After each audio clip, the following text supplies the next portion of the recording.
Hi friends, ಎಲ್ರಿಗೂ ನಮಸ್ಕಾರ.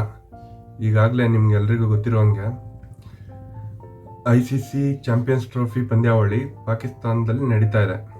ಇದರ ಸಾರಥ್ಯವನ್ನು ಈ ವರ್ಷ ಪಾಕಿಸ್ತಾನ ವಹಿಸ್ಕೊಂಡಿದೆ.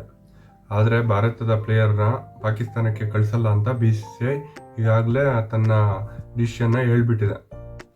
ಈ ಡಿಸಿಷನ್ನು ಪಾಕಿಸ್ತಾನಕ್ಕೆ ತುಂಬ ತಲೆನೋವಾಗಿ ಪರಿಣಮಿಸಿದೆ. ಏನಕ್ಕಪ್ಪ ಅಂತ ಅಂದರೆ, BCCI ಒಂದು ಬೇಡಿಕೆ ಇಟ್ಟಿದೆ.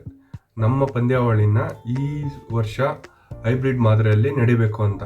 ಹೈಬ್ರಿಡ್ ಮಾದರಿ ಅಂತ ಅಂದರೆ ಬೇರೆ ಏನೂ ಅಲ್ಲ, ಇಂಡಿಯಾದ್ದೇನು ಮ್ಯಾಚ್ ಬರುತ್ತೆ ಅದನ್ನು ದುಬೈಯಲ್ಲಿ ಆಡಬೇಕು ಅಂತ. ಸೊ ಒಂದು ವೇಳೆ ಸೆಮಿಫೈನಲ್ಗೆ ಏನಾದರೂ ಭಾರತ ಹೋದರೆ ಆ ಪಂದ್ಯಾವಳಿಯನ್ನು ಸಹ ದುಬೈಯಲ್ಲೇ ನಡಿಬೇಕು ಅಂತ ಬೇಡಿಕೆ ಇಟ್ಟಿದೆ.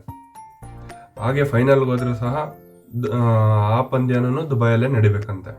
ಒಂದು ವೇಳೆ ಏನಾದರೂ ಹೋಗಿಲ್ಲ ಅಂತಂದರೆ ಆ್ಯಸ್ ಯೂಶುವಲ್ ಪ್ಲ್ಯಾನ್ ಮಾಡ್ದಂಗೆ ಅದೇ ಪಾಕಿಸ್ತಾನದಲ್ಲೇ ನಡೆಯುತ್ತೆ.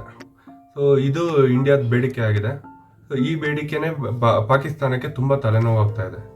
ಒಂದು ವೇಳೆ ಭಾರತ ಏನಾದರೂ ಈ ಟೂರ್ನಿಯಲ್ಲಿ ಭಾಗವಹಿಸಿಲ್ಲ ಅಂತ ಅಂದರೆ PCBಗೆ ಅಷ್ಟೇ ಅಲ್ಲ, ICCಗೂ ಸಹ ತುಂಬಾ ಲಾಸ್ ಆಗೋಂಥ ಸಾಧ್ಯತೆ ಇದೆ. ಆದ್ದರಿಂದ ICCನೂ ಸ್ಟ್ರಿಕ್ಟಾಗಿ ಏನೋ ಇಂಡಿಯಾದ ಮೇಲೆ ಆಕ್ಷನ್ ತಗೊಳ್ಳೋದಕ್ಕಾಗಲ್ಲ.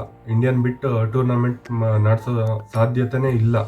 ಸೊ ಅದರಿಂದ ಪಾಕಿಸ್ತಾನಕ್ಕೆ ಅದು ಸ್ಟ್ರಿಕ್ಟಾಗಿ ಹೇಳಿದೆ, ನೀವು ಇದಕ್ಕೆ ಒಪ್ಕೊಳ್ಳೇಬೇಕು ಅಂತ.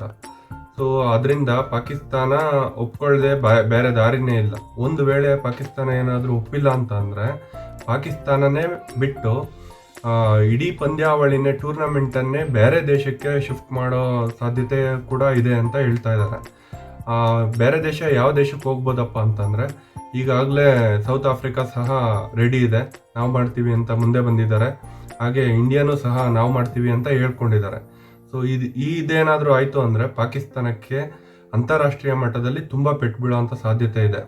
ಸೊ ಈ ವಿಷಯದ ಬಗ್ಗೆ ನಿಮ್ಮ ಅನಿಸಿಕೆ ಅಭಿಪ್ರಾಯನ ಕಮೆಂಟ್ ಮಾಡಿ. ಇದೇನಾದರೂ ನಿಮ್ಗೆ ಇಷ್ಟ ಆಯಿತು ಅಂತಂದರೆ ಲೈಕ್ ಮಾಡಿ, ಚಾನಲ್ನ ಸಬ್ಸ್ಕ್ರೈಬ್ ಮಾಡಿ, ಹಾಗೆ ಶೇರ್ ಮಾಡೋದು ಮಾತ್ರ ಮರಿಬೇಡಿ.